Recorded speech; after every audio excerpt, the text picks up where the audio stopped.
relationship refresh. Our next guest knows a thing or two when it comes to love. She is here to tell us why strong, ambitious women struggle in love and how they can fix it. Please welcome love and relationship expert Odette Coronel. Odette, welcome back to Daily Flash. Hi, Andrea. Thanks for having me back. So let's talk about successful women and their struggles when it comes to finding love. What's really going on here? Yeah, and it's not because they're not worthy of it. One big reason is that they often choose partners who aren't truly aligned with them. Maybe they're picking based on chemistry rather than compatibility, or maybe they're drawn to someone who doesn't fully support their ambitions or feels a little bit intimidated by them. And, they also have really high standards, which is great, but sometimes those standards become rigid and unrealistic, which makes it difficult for any partner to measure up. And also, these women are used to calling the shots and making decisions, but a relationship requires interdependence where both partners contribute, they rely on each other, but this can feel a little bit uncomfortable for some reason.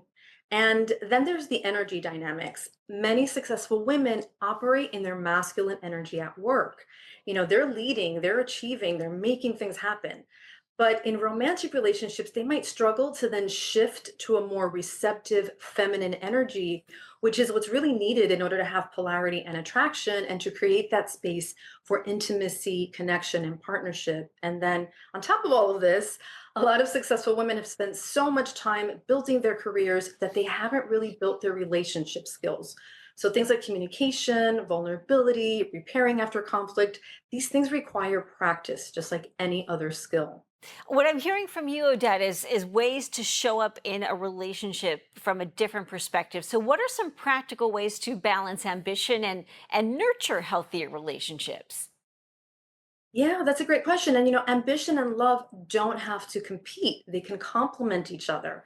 And just like you would schedule an important meeting, make intentional time for your relationship.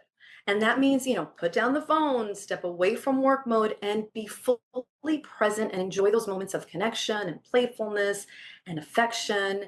And, high achieving women, they're used to leading and taking charge. But remember that love is not about control, it's about partnership.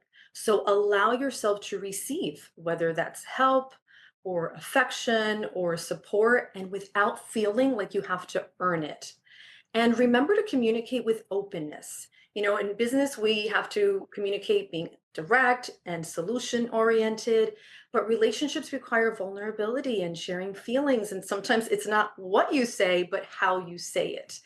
And, if you find yourself resisting closeness or feeling like you always have to be strong, ask yourself, what am I afraid is going to happen if I let down my guard? And then the other thing to remember is, reconnect with your feminine energy. And this is not about being less powerful, it's about embracing all parts of yourself.